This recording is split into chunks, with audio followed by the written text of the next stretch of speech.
Okay, welcome to the press conference. आज मुद्दामून एक महत्त्वाच्या विषयासाठी आपल्याला इथं बोलवलं आहे. गेल्या अनेक वर्षापासून आपल्याला माहिती आहे की महाराष्ट्रामध्ये गुटखाबंदी केलेली आहे.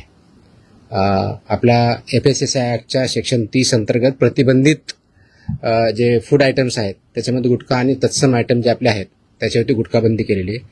त्याच्यावरती आपण अनेक वेळा कारवाई करतो, रेड्स करतो, फाईन करतो, FIR करतो. त्याच्यामधल्या प्रोव्हिजननुसार जेल पण होते, प्रॉसिक्युशन पण चालू आहेत. परंतु प्रोहिबिटेड आयटम असतानाही, फूड आयटम असतानाही महाराष्ट्रातल्या ऑलमोस्ट सगळ्या ठिकाणी हा गुटखा विकला जातो आणि कंझ्युम केला जातो. ही रियालिटी आपण बघतोय. मग याच्यावरती पर्याय काय? एन्फोर्समेंट तर चालू आहे, ते आपण आता जास्त स्ट्रिक्ट करत आहोत, तर ते चालूच राहील. परंतु याच्यावरती काही डेटरन्स असा क्रिएट करता येईल का की ज्याच्या माध्यमातून, कारण प्रोड्युसर तर इथं नाही आहेत प्रोहिबिटेड असल्यामुळं, ते बाहेरून आपण जे याच्यामध्ये इन्व्हॉल्व असणारे बिझनेसेस आहेत, बिझनेस पर्सन्स आहेत, ट्रान्सपोर्टर्स आहेत, रिटेलर्स, होलसेलर्स, सेलर्स, हे त्याच्यामध्ये इन्व्हॉल्व आहेत. त्या प्रकारचं एक रॅकेट आहे आणि ते जर उद्ध्वस्त करायचे तर आपल्याला खूप मोठ्या प्रमाणात स्ट्रॉंग स्टँड घेणं हे गरजेचं आहे. ह्या निष्कर्षापर्यंत शासन पोहोचलेलं आहे आणि म्हणून मध्ये बऱ्याच वेळेस याच्यावरती डिस्कशन पण झालं की काय केलं पाहिजे. आणि मी इथं जॉईन झाल्यानंतरही याच्यावरती आम्ही विचार केला काय करता येईल, कारण याच्यामध्ये this is a danger to public health आणि म्हणूनच तो आयटम प्रोहिबिट केलेला आहे.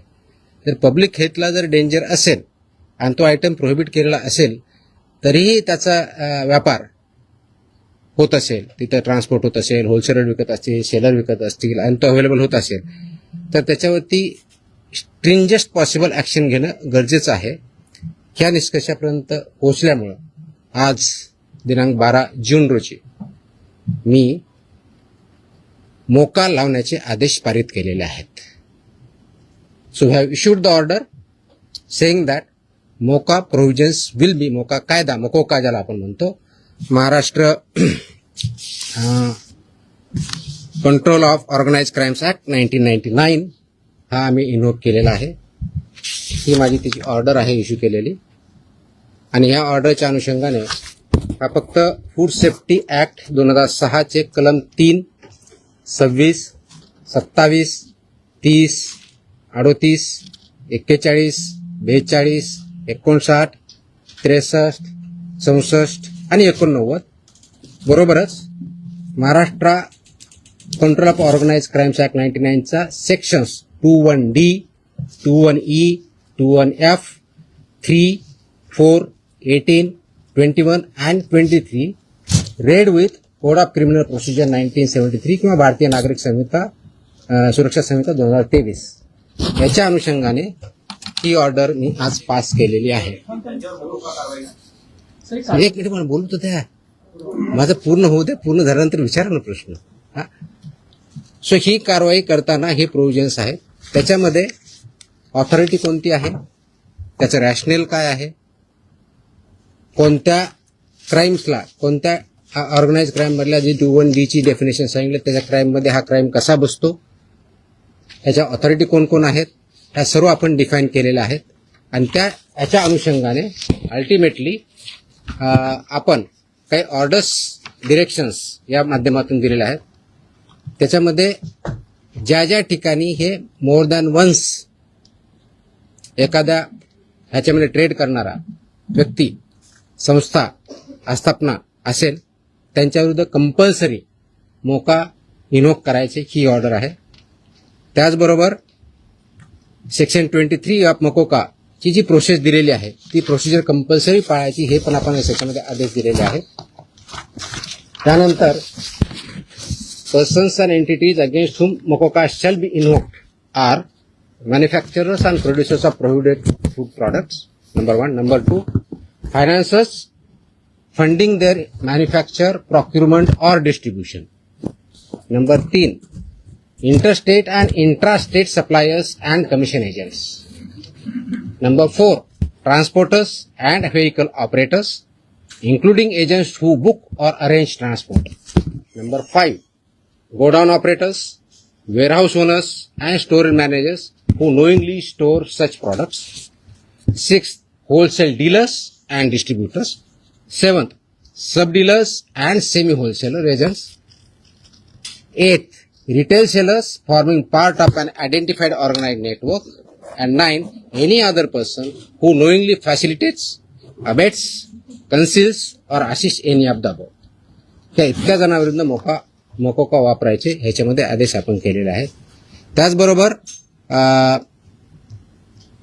प्रिझम्पशन ऑफ एलिजिबिलिटी जी आहे ते फक्त याच्यावरती नाही तर प्रिझम्पशन ऑफ एलिजिबिलिटी हे आपण ज्यावेळेस म्हणतो की any one or more of the following is present, ते स्ट्रॉंग प्रिझम्पशन फेवर करणारं मोकोकाला हे प्रोव्हिजन वापरायचं. आणि no officer shall refrain without recording specific return reasons approved by joint commissioner. रिजनचं जे असेल त्याच्यामध्ये की interstate supply chain or manufacture nexus हे आपल्याला वरती न्यायचं प्रिझम्पशन ऑफ एलिजिबिलिटीसाठी वापरायचं. Clandestine godowns, fake labels, dummy firms or forged invoices याच्यासाठी सुद्धा हा वापरायचा आहे. Simultaneous seizures across multiple districts pointing to a common syndicate त्याच्यासाठी सुद्धा वापरायचं आहे. Corruption of enforcement officials or intimidation of informants of witnesses यासाठी आपण वापरणार आहोत. Seizure value exceeding ₹10 lakhs in a single action or ₹25 lakhs cumulatively from the same account or network. आणि financial flows indicating systematic profiteering including hawala और बेनामी channels याच्या सुद्धा आपण ते एस्केलेट करण्यासाठी हे सुद्धा प्रोव्हिजन त्याच्यामध्ये आपण वापरणार आहोत. याची ओरिजिनल ड्युटी आहे ते आपण फूड सेफ्टी ऑफिसरवरती देणार आहोत. डेजिग्नेटेड ऑफिसरच्या ड्युटी आपण याच्यात ज्याला असिस्टंट म्हणून त्यांना डिफाईन केलेल्या आहेत, जॉईंट कमिशनरच्या केलेल्या आहेत. नेटवर्क वाईड प्रॉसिक्युशन करायचं हे आपण सांगितलं आहे, पार्शियल ऍक्शन घ्यायची नाही, कंप्लीट घ्यायची. आणि कॉन्फिस्केशन, अटॅचमेंट अँड फोरफिचरचं कसं करायचं ट्विन ट्रॅक स्ट्रॅटेजी ही पण त्याच्यामध्ये सांगितलेली आहे. त्याचं प्रॉसिक्युशन रजिस्टर मेंटेन करायचं सांगितलेलं आहे, बेलला अपोजिशन करायचं सांगितलेलं आहे आणि procedure compliance with the criminal procedure code हे सुद्धा आपण मॅन्डेटरी केलेलं आहे. याचा सर्वांचा ऑब्जेक्टिव्ह जो आहे बेसिकली आपण मोका का वापरतोय कारण हा स्ट्रिंजंट लॉ आहे, आय अंडरस्टँड. आणि त्याचं म्हणूनच खूप थॉट करून विचार करून याच्यावरती कायद्याचे जे कलम आहेत, सेक्शन्स आहेत त्याचा अभ्यास करून this order is basically done to prosecute in the interest of food safety in violation but as an organized crime against public health. हा क्राईम पब्लिक हेल्थच्या अगेन्स्ट आहे. आणि आर्टिकल 47 ऑफ द कॉन्स्टिट्यूशन जे आहे ते स्टेटला मॅन्डेट करतं. That is where my order begins with. आणि तुम्हाला copy me देईलच, press note बरोबर ही कॉपी पण असेल so that you can go through that order. It says the Article 47 of the Constitution of India cast upon a state primary duty to improve public health and in particular to bring about prohibition of consumption of substances injurious to health. हे already आपण prohibit केलेलं आहे. त्याचं implementation व्हावं, public health improve व्हावं आणि public health जी endanger होते ते कंट्रोल करता यावं या दृष्टिकोनातून मकोका कायद्याचे प्रोव्हिजन हे प्रोहिबिटेड आयटम जे 32 म्हणजे फसाई ऍक्टच्या सेक्शन 32 अंतर्गत जे आपण प्रोहिबिट केलेले आयटम आहेत त्यांच्यावरती आजपासून म्हणजे अगोदर लागू करू शकलो असतं पण आज आपण ती ऑर्डर काढलेली आहे and it will be implemented completely across the state of Maharashtra.